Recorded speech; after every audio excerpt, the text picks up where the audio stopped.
जोङो दुलाराय बर' फरायसा आफादनि जा बिथोन बायदियै गुन गोनां सोलोंथाइ जांख्रिखांनाय मावथांखि बे मावथांखिजोंनो लोब्बा लाखिनानै जोङो जा गोलोम बोथोरनि बन्द' समाव जोङो थाखो 9 आरो 10नि फरायसाफोरखौ लानानै जोङो थांनाय 3 जुलाइ 2022 इं खालारनिफ्राय जोङो जागायनानै दिनै 22 जुलाइ 2022 इं खालारसिम जोङो बे फोरोंथाइ बादाखौ लानाय जादों आरो बेखौ दिनै जोङो मोनसे साइन्स एक्जिबिशन कम्पिटिशन बे हाबाफारिनि गेजेरजों जोङो फोजोबनाय जासिगोन। जोंहा गोलोम बोथोरनि जा फोरोंथाइ बादा बेयाव जोंहा थाखो 9 आरो 10नि फरायसाफोरखौ लानानै जादोंमोन। थाखो 9आव गासै सा 41 जन फरायसाफोरा बाहागो लाफैनो हादोंमोन आरो थाखो 10आव जोंहा गासै सा 43 फरायसाफोरा जोंहा बाहागो लाफैनो हादोंमोन। दिनैनि जा हाबाफारि साइन्स एक्जिबिशन दिन्थिफुंनाय दा बेयाव फरायसाफोरा जोंहा बे कचिं क्लासाव जिखौ बिथांमोना रोंनो हादों बे रोंनायखौ बिथांमोना प्रेक्टिकेलि जोंनि सिगाङाव दिनै दिन्थिदों। बे दिन्थिनायनि गेजेरजों बिथांमोना जे बुंनायनि गेजेरजों बिथांमोना मोनसे फरायनाय बिथिङाव मोनसे थुलुंगाखांनाय मोनगोन।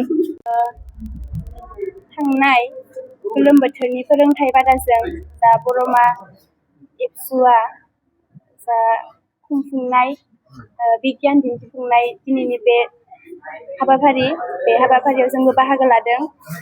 दिनै बे जोबथि सानाव जे जोङो माबायदि बानायदों आरोना बेफोरखौ जोङो दिन्थिफुंनो होनाय जादों।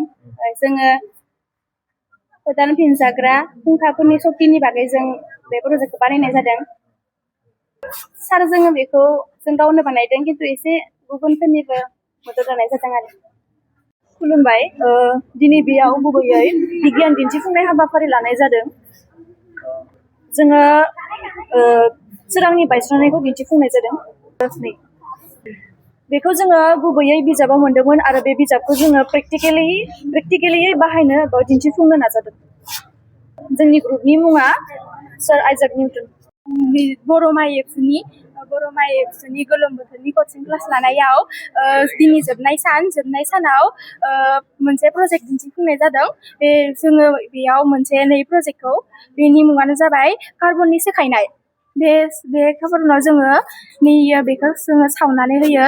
जेब्ला बेखौ सावो होमब्लानिया फेननि मददजों PVC पाइपनि गेजेरजों बेयाव कन्टेनार बाक्सुसिम दैथायहरो। बेयाव थानाय धुला बाला गुन्द्राफोरा बे मटर पाम्पनि गेजेरजों सोबख'नाय जायो। ओमफ्राय बेयाव बाहायजानाय मटर पाम्पआ गोग्गो बार दिहुननानै आबहावासिम PVC पाइपनि गेजेरजों आबहावासिम दैथायहरो।